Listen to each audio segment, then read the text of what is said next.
motherfuckers, man. You share stages with artists like N9ne, Nelly, Lil Durk, Soulja Boy, Ritz, Dizzy Wright, and Chris Calico.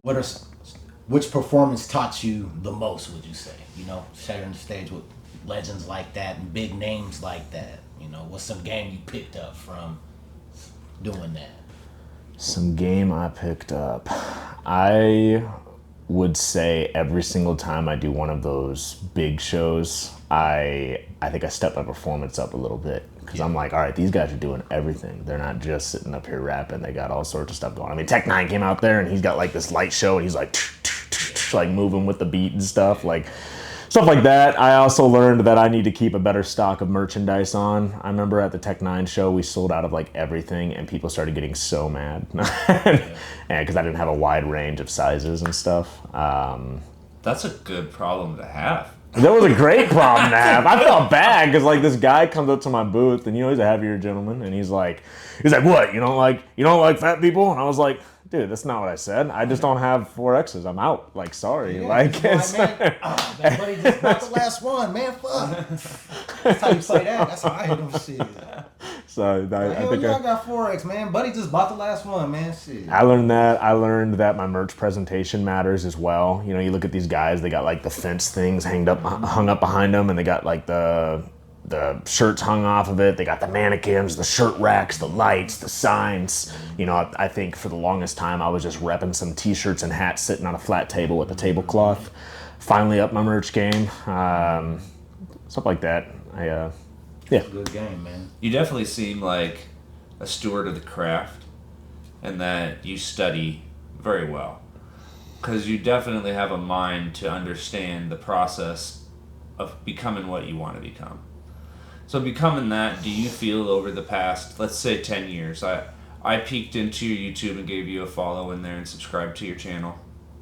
And through looking back, I did see all the way back from when you were talking about the talent show all the way through the last 10 years. And it was cool to look in there. Becoming ColdSaint, definitely learning your name was one thing, but what about the ColdSaint today? Who do you think you are today versus who you were when you became ColdSaint? I think I'm definitely a lot sharper than I was back then.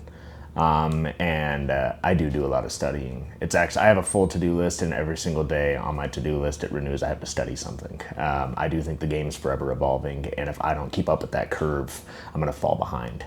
And so I think if like younger ColdSaint looked at me today, he would just be like, all right, cool, we're getting more professional. Like, it's like I'm not slowing down at all.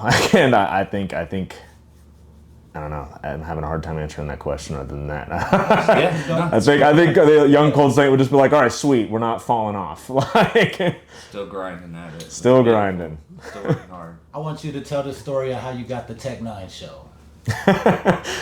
Tyreek, I'm so sorry. I called the promoter like so many times, dude. I kept calling him and he was like, dude, he's like, I just don't think they're having any locals on this show. Like, they've got their own set going on. I'm like, but do you know? I'm like, do you know? I'm like, have you, like, has he said anything? And he's like, no, I sent it in. He hasn't said anything yet. I'm like, cool. And like, I call him again, like in a day or 2 days. I just keep calling.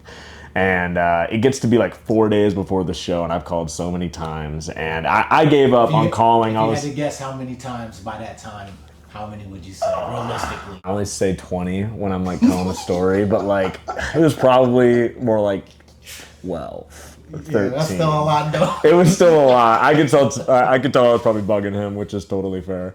But yeah, I mean, 4 days before the show, I was supposed to be going to Costa Rica.